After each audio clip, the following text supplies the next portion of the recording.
What's up, everybody? I'm just setting up here. There we go. Just making sure everything is working.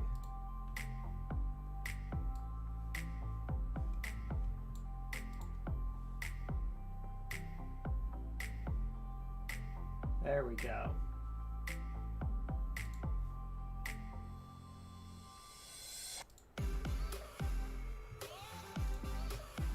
All right, everyone. Let's see. So today we are going to be talking about an introduction to instructional design. I'm teaching my intro to instructional design course this semester. So what I like to do, and something I actually started this summer, I used to do it and then I kind of stopped doing it for a little while, was do these learning live sessions where I would pick a topic that we were covering in class and kind of give my students more feedback about it, and let them, a chance for them to ask me questions or anything. So if any of you are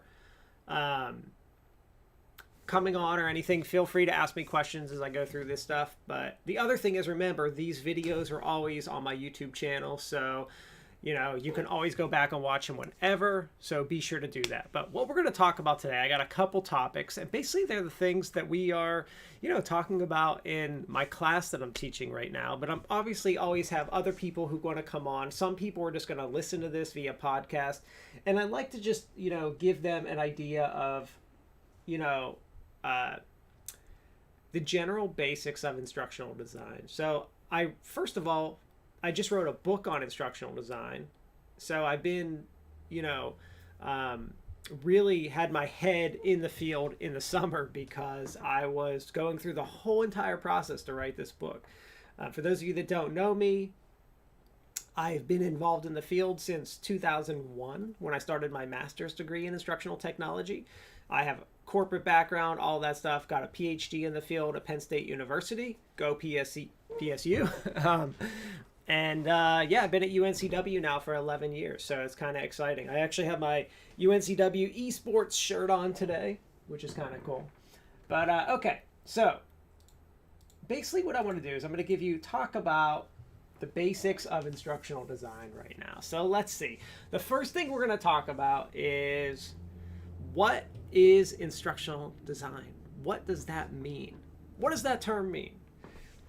If I was in a class with people, what I like to do is, like, if I'm in a live face-to-face class, one of my favorite things to do is to ask people the first day of class, just say, pick, like, you in the red shirt, what is instructional design? And see what they have to say.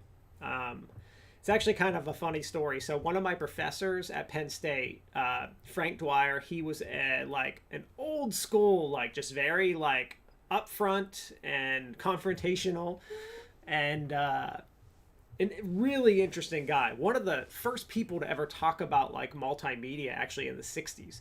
And this guy was he was brilliant, but it was kind of funny. So we were in a doctoral class, and he came in to do a presentation.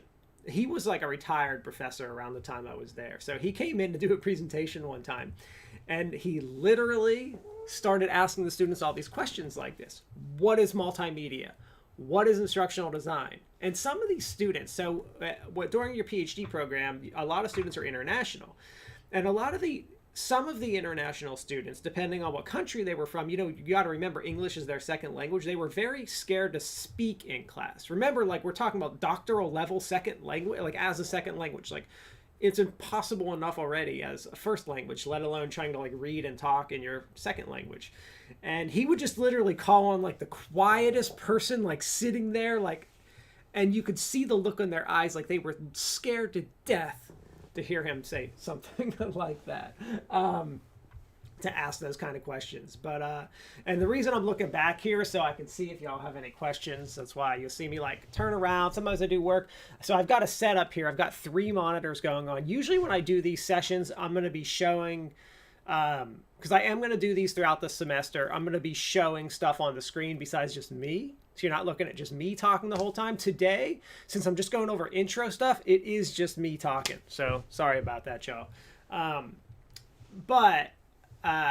So let's start out with it. What is instructional design? What does this mean? So one of the big problems we have in our field is that there is no simple definition. Well, I have a very simple definition. Those of you in my class have read my very simple definition. But if I ask 10 instructional designers to define instructional design, I'm probably going to get 10 different responses. And this is a major problem. Why is this a problem? Well, what do you say when your spouse or friend or parents or whoever, coworker, asks you, what are you studying right now? What am I studying? There's a discussion happening in our class, my class right now, my intro class, about how do I explain this to my friends, what this field is. And it makes it very difficult. The reason it's so difficult to find is two things. First of all, the name we chose for the field, instructional design, is a terrible name from a marketing perspective. The reason I say it's a terrible name is because it didn't stick. You know what? Nike sticks. McDonald's sticks. Instructional design? Did not stick. So that's an issue. That is right there. That's a problem. So yeah, that's problem number one. Let me just pull this up. There we go. Just so I can make sure everything's always working. A big checker on working stuff. Make sure my tech is working. So, so that's problem one. We have a bad name from a marketing perspective. It makes it really difficult to recruit students as well, or to advertise for a job, because people aren't sure what to call it. The other problem with our field is we're very interdisciplinary, which means that we pull from computer science, communications, English, education, all kinds of different fields, ed psych, all kinds of different fields. So that makes it even more challenging to describe what we do. So what that means is that when someone graduates with a degree from instructional design, they can fulfill 10 different job roles. So we have this just huge problem of defining our field.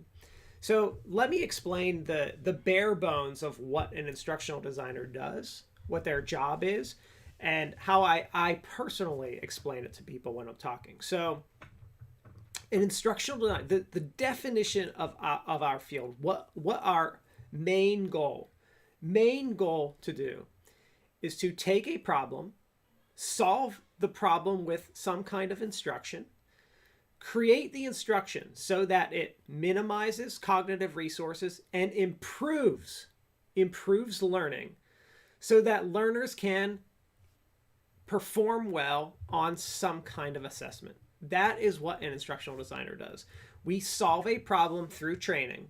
That training is designed to minimize cognitive load, cognitive resources, and improve some kind of learning situation so that learners can perform well, meet desired outcomes on an assessment. That is what we do. That's the definition of our field. That's what an instructional designer is. However, the problem is if you go to an instructional design forum, like Reddit, the Reddit instructional design is the most weird discussion board in our field I've ever seen in my life, because it's comprised of people who are in e-learning. There are people who simply just do e-learning. All they do is develop PowerPoint e-learning or Captivate or Articulate e-learning, and they call themselves instructional designers, but they don't know any instructional design theory. And that's just one example. There are 100 other job titles like that where people think they're doing instructional design and they're only doing one very small little piece of it. So it makes the field very confusing. But when you talk about what is the definition, what I just stated, that is the definition of our field. However, from that, we've got this instructional tech. What's the technology? Instructional technology. What's the tech part? The tech part is that a lot of our solutions are technology based. That means we have to understand tech. We need to know how to use different kinds of tech, like cell phones, like virtual reality headsets, like gaming systems. We need to be able to tell a client. So when I walk into and talking to a client, I need to be able to tell them not only how to solve their problem, but the proper technology to solve their problem, whether that's software or hardware. So an instructional technologist, it's not that you need to be a programmer, and it's not that you need to be an expert in networking or something like that, but you need to understand what software is out there. You need to understand what technology is out there so that you can say to a client, you know what, I recommend that you use XYZ.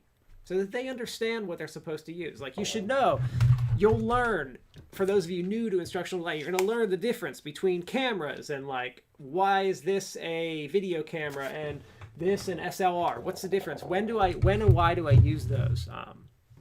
How to record sound, how to record audio, how to set up lighting, how to record with your cell phone. All those kind of things are things that you could have to use as an instructional designer and you should start to know about. And then there's a plethora of software out there like the Adobe stuff.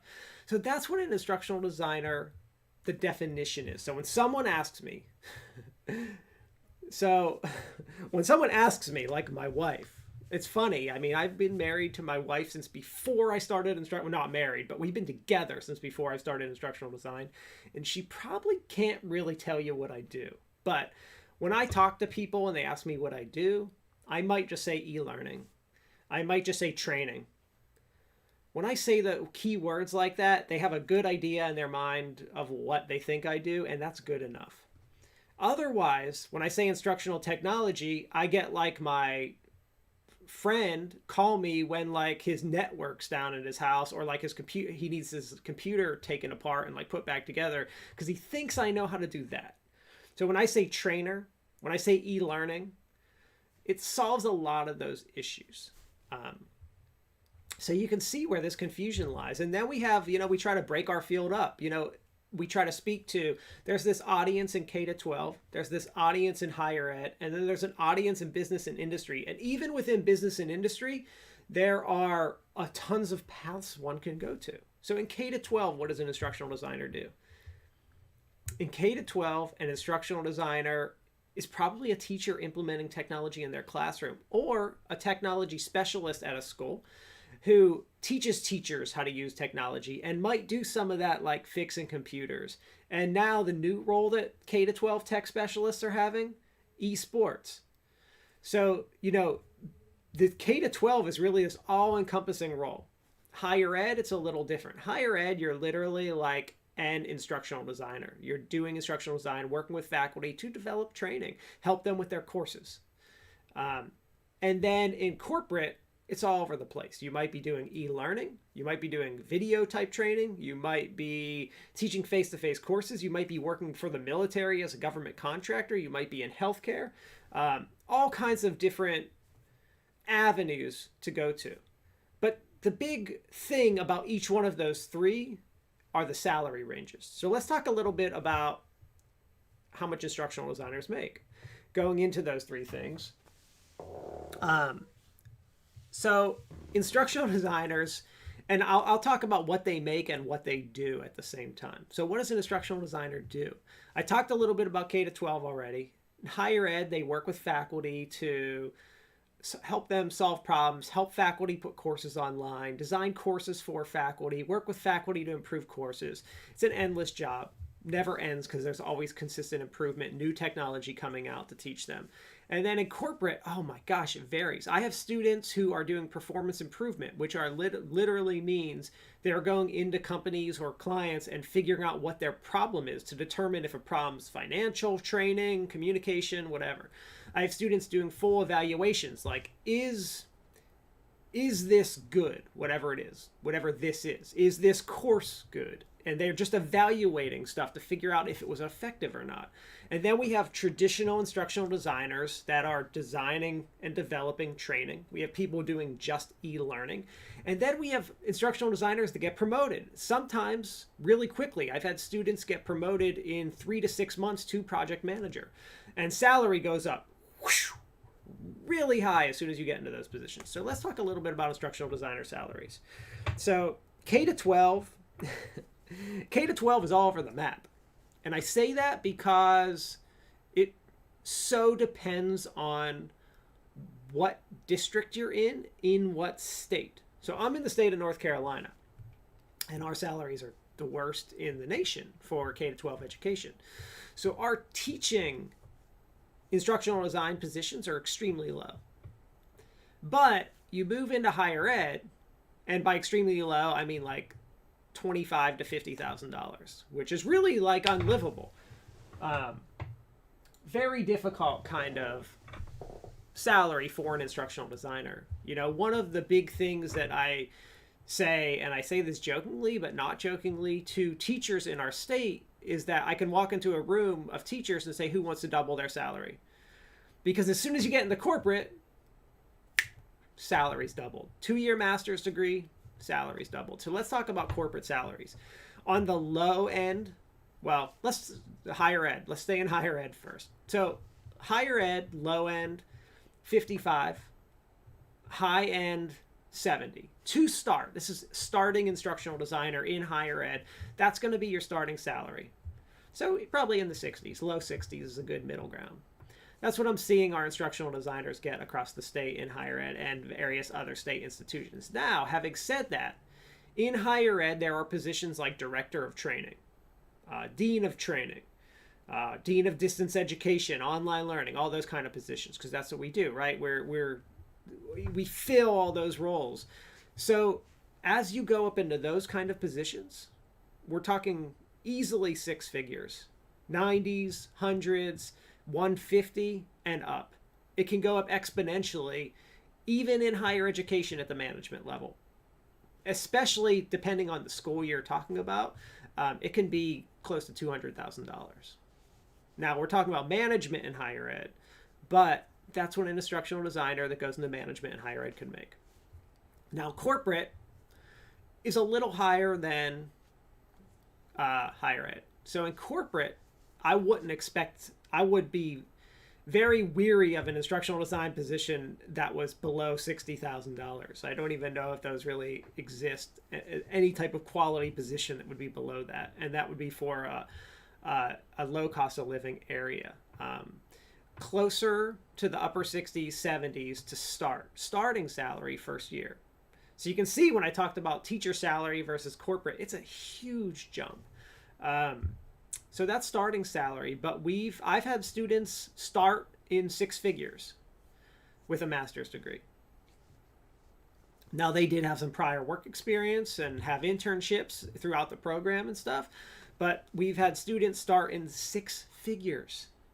First job, first instructional design job, 6 figures. So it happens. And then as you get into management, we're talking, you start in training management, and then you can go to like VPs and all kinds of levels. Instructional design is a foot in the door to become an upper senior level executive at any company. So salaries will go up way, can go really high. So there's a lot of potential there in our field.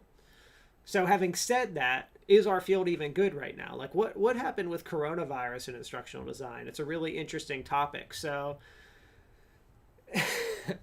in general, our field, instructional design, is increasing, on the increase right now.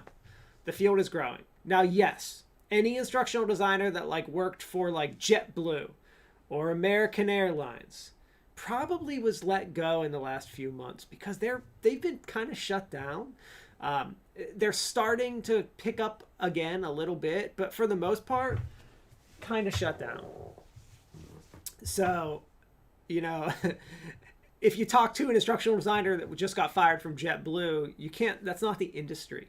Right now, our industry is crazy. I mean, absolutely crazy. I've had more internships being offered this summer than ever. Come across my desk. I've had more companies contacting me for consulting work, either from me or from students. It's kind of crazy. And why is that? Because our world all of a sudden just went online. And guess who's the expert in working, teaching, managing, coordinating, and doing things online?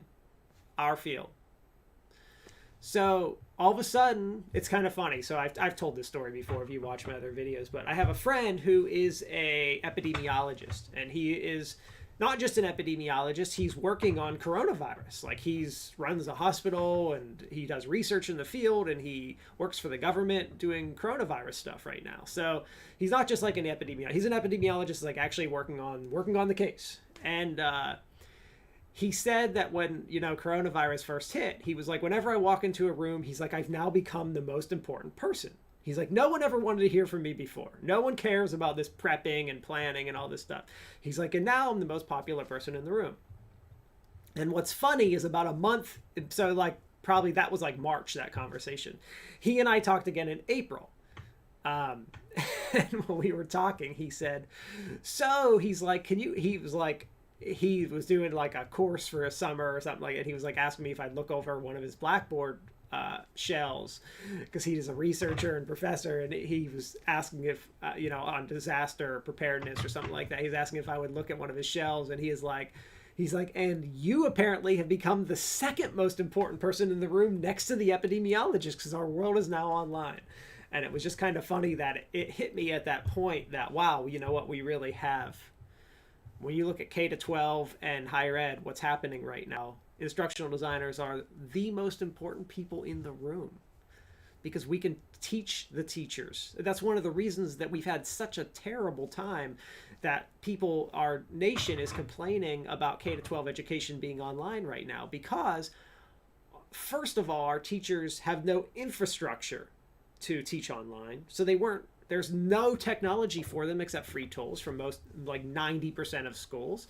So they had nothing to even work with, no training on how to use any of the stuff. And most K to 12 teachers themselves have not been trained to teach online. So we put them in this impossible situation, and it's kind of funny. We've almost like reversed course in our thinking in online learning. So we've known since 1999, there was a famous book called The No Significant Difference.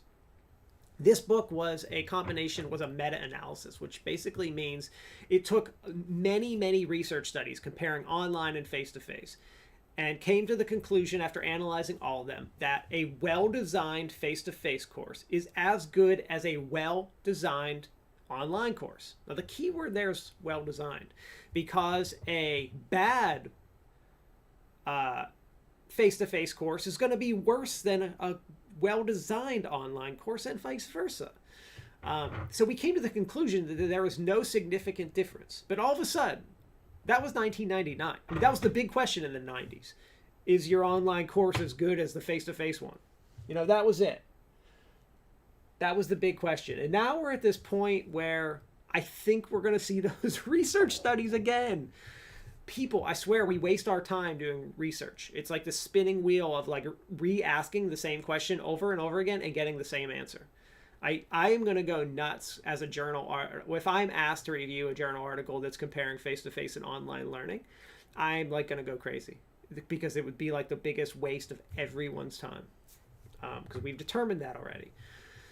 So anyway, yeah. So that's...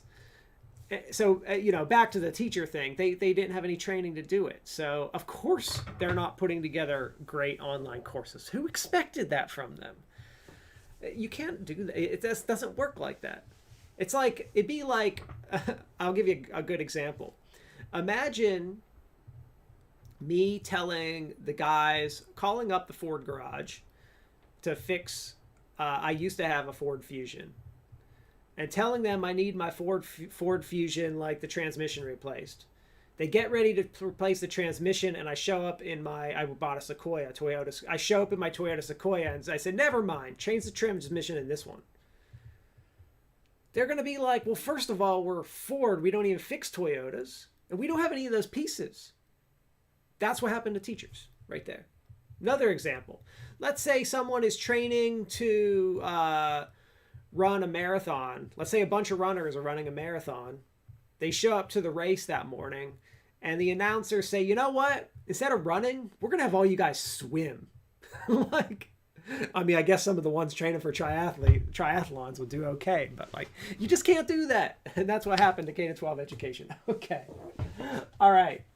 So I've talked a little bit about what is instructional design, some of the stuff we do, some of the salaries, and stuff like that. The final thing, what time am I at? Where am I time?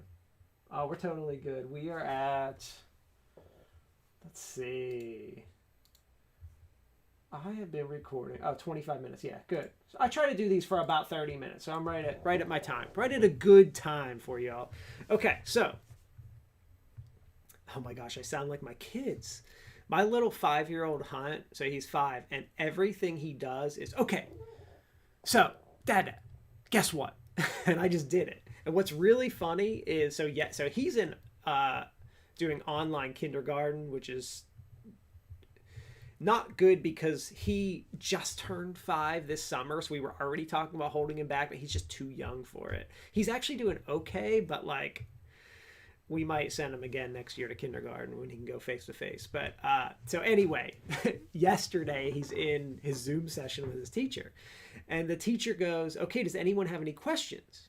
These kids are in kindergarten. They don't know what's going on. You know, they're like waving their heads around, like covering their faces, doing, my son's banging his chest on the screen with goofy stuff. So the teacher goes, "Do you guys have any questions?" He's like, "Yes." And my wife, Becca, is like, "Now, Hunt, are you sure you have a question?" And he's like, "Yep." So he unmutes himself, and he's like, the first thing he says is to the teacher and his class, he goes, "Okay, so guess what? So I'm in Roblox," and Becca mutes the thing and is like, "Hunt, no, this isn't story time to tell them a story about Roblox." Roblox is a video game kids play.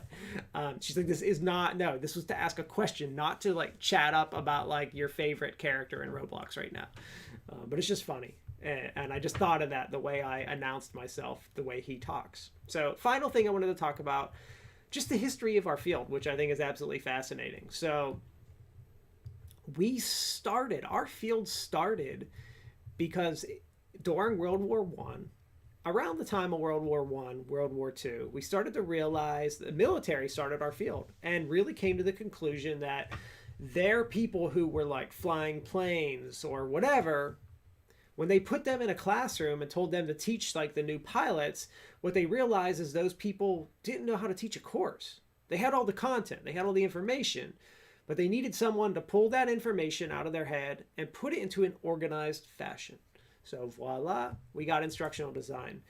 Fast forward from the intro of our field to mid 1970s, we create the first instructional design model called ADDIE.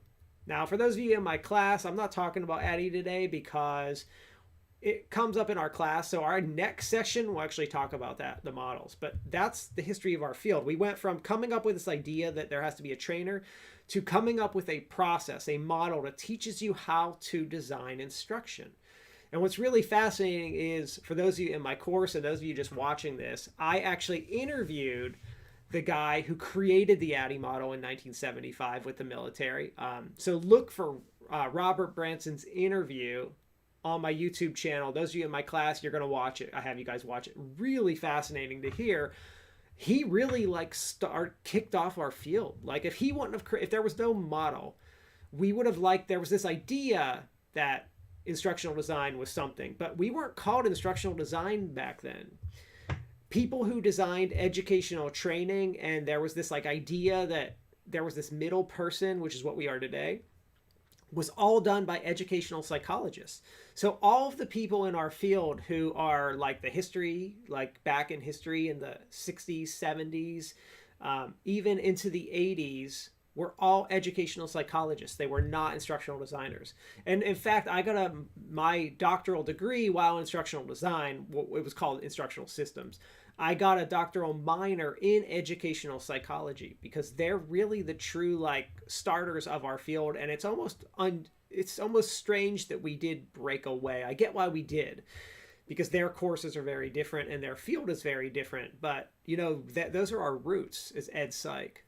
You know, the guy who created the ADDIE model was an educational psychologist. All those people in the 50s, 60s, even 70s and early 80s were all ed psychologists. Like that professor I talked about, Frank Dwyer, that I told a story about in the beginning of this YouTube. He was an ed psychologist. Even though he was teaching in instructional tech, he moved to instructional technology. It was almost like a breakaway in the field. So really interesting to hear about that stuff, and to, if you know, be able to talk to any of those people. That's why I got the video with Dr. Branson, because those guys are all like, or ladies are all elderly now. So we want to hear capture their stories, because it's just interesting to hear from him, like all the stuff I hear about the field, and then to hear his interview, what he had to say was really just interesting to be able to talk to someone like that. I was really impressed he even said yes. It was not an easy interview to get.